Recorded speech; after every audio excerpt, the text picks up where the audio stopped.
Morning everyone, it's Friday. What a start to the day, but busy. And we've got two cars for dash cameras. We've got to chase up some stock that needs to be in for the weekend. It's going to be quite a busy day. I think we've got a nice weekend coming up, nice and sunny. Should be warming up to about 17-18 degrees next week, which will be nice. Get out on the bike, need to get the Lotus fixed, need to get the chaser done, and other work. Fun times. Right, off to school. See you at work, coffee and breakfast. Bye. Check the mic and make sure it sound right, boys.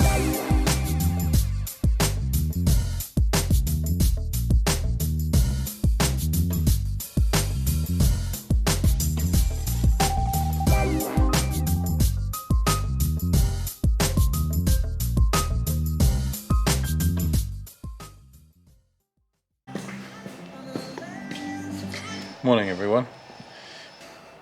Got the first one in this morning, which is a Honda CR-V, the Mark III version, which has sat nav like this. That's being changed out for CarPlay and Android Auto Pioneer, and camera retention, steering controls. It also has Halford's neck space, which it's not fitted correctly. We need to sort that out. So we'll do that as well, because damn. Oh, what are you doing? Oh, Yeah. oh yeah. Some We just. sticky boys. Oh no, Yeah. I'm looking at this. What are you doing? Oh, that goes to the cigarette lighter in the middle. So we'll do that properly. We're going to put a USB in it for him, which I need to phone up and order now. Waiting on some kit. Box looks good. Let me just show you that. So it's dried overnight. There we go. So this is all nice and solid and sealed. Obviously we're going to carpet this so it doesn't rattle against the metal that it's going to sit in the Ford Ranger, and then sand down the top, trim the top as well, so it'll have yeah, some bass. We've got a bad sub, which obviously we're waiting from Kicker, a new one, and we've got some poly which can go in and infuse the bass waves so the sub thinks it's in a bigger space than it actually is. Magic.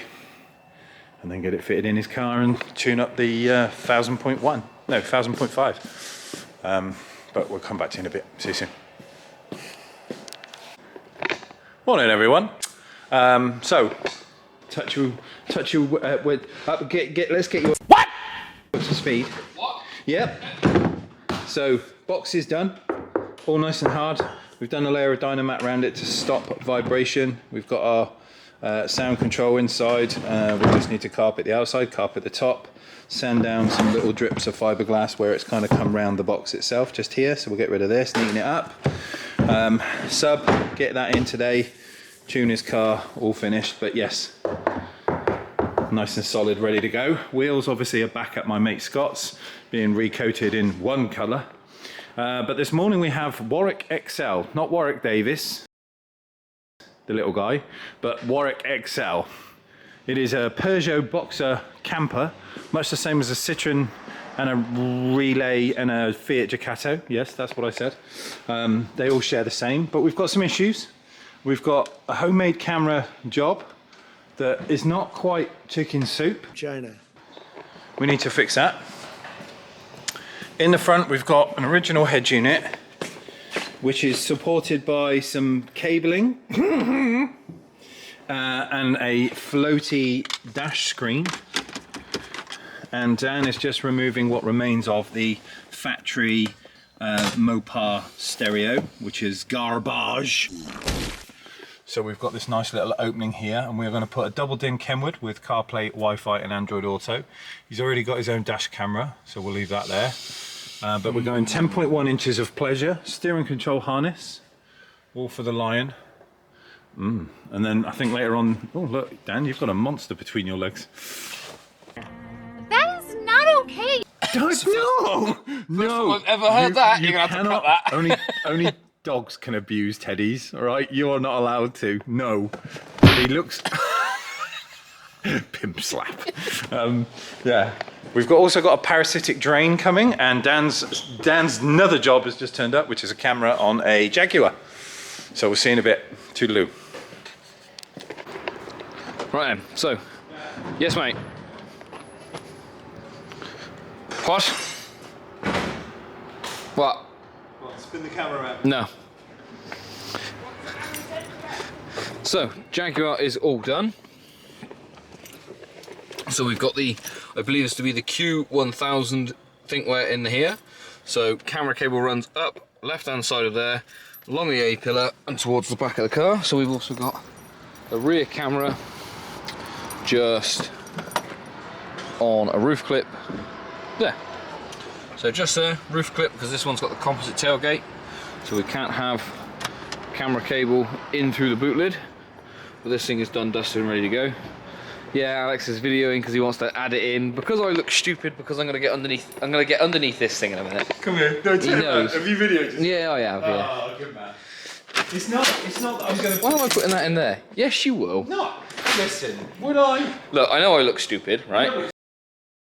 But I absolutely hate working underneath cars, lying on my back, getting crap in my eye, and having to like deal with mud and dirt and. I mean, yeah, no, I'm not complaining. I just don't like getting doing it for money. See you soon. Right then, so camper is all finished up. So we've got Kenwood 10.1. We're going to keep talking over the music, otherwise we're going to get copyright strike. Right, so Kenwood 10.1, floating screen in the dash just there. So we've got steering wheel controls working, as you just saw Alex turn the volume down. We've got no dab area on the top left-hand corner. The reason for that is we've got curtains and stuff that we don't want to interrupt. So we've used a splitter, as this has got a body-mounted aerial. We've got a little switch over in the bottom right-hand corner just here, and then a microphone just above it. So again, the microphones for these things are not big enough to be able to go all the way around the back of the dashboard, all the way up the A-pillar and around to here. So we tend to put them somewhere just a little bit closer so that they're, you know, we're not having to run loads of cable. However, camera, flick the switch because this is a camper and you can't see out the back. We've got the reverse camera just there. Alex doing a little jig with his pants over there, look. But because of the fact we've got all of a house, you've got to have something to be able to see behind you, otherwise it's you know, it's a bit of a nightmare. But this is on a switch, so he can flick it on and off whenever he pleases. USB in the top cubby up here, so it's underneath all this stuff here. It's just yonder. So I've made a little hole there for the USB to come through, just so that way then it's a little bit tidier and it's not got a chance of falling back through into the glove box. But other than that, this thing's done. So we're going to get this thing packed up, ready to go back to the customer. We've got bike rack to put back on the back and the brake light camera. So this thing's done.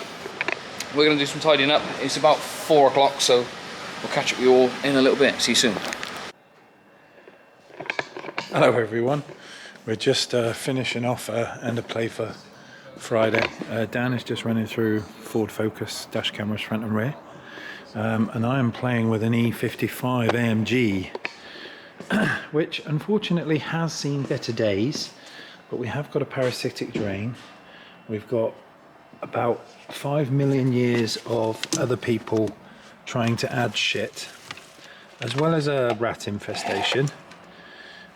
Old kit from a Pioneer, different parking sensors, all sorts of stuff that's been on this thing for the last God knows how many years that is causing issues, but we are trying to wean away all the problems.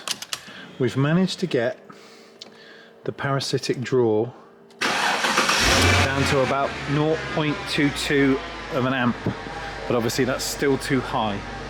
We've got TV aerials in it. There's what remains of a Pioneer system in here. There is also a self-leveling pump which is corroded through water ingress in this little bucket. There's been a water leak in the back that we're full of water and rust. It's a bit of a peach, this one, but we're trying to sort it out for the customer because they're at their wits' end with it, spending money trying to get things sorted, but just seems to be a bit of a loss. So we are trying to sort it out. We've been through pretty much everything fuse-wise in the car. Modules and bits and bobs don't seem to be causing an issue, but the last thing we have to really check is the alternator. Make sure that's not causing a problem. This seat doesn't work, the head unit doesn't work properly, so we've got issues there. But the alarm module, it has a battery backup, which is located in here. They're known for going bad. So that's something we are going to attack tomorrow. But at the minute, it's all kind of stripped out and in pieces. It is not a happy Mercedes, if I'm honest. There is a lot wrong with it, but we're trying to dig through it and figure out what's what. Old equipment that's just cut is not good. It has a gas conversion as well. But yeah, we've got a whole host of trial and errors going on with this thing.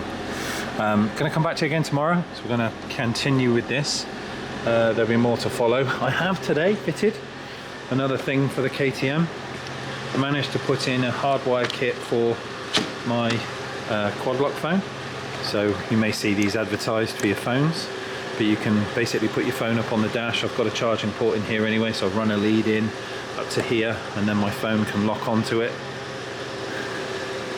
And this charges while I'm on the bike, so I can have CarPlay or Android Auto like a sat-nav, and that will also link up to my earpiece in my helmet, so I can chit chat and take calls as well as being able to see where I'm going sat-nav wise, so that's pretty cool.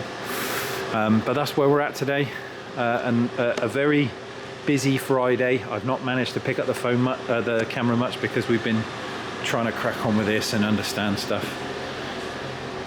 We got a couple done this morning as well, but we got this in tomorrow and an MX-5 to do a head unit and fascia kit on. So we'll come back to you to see you then. Bye. Oh, box is finished. Let me talk about that. So we got this thing working, playing. It's been on all day, trying to warm it in for the customer.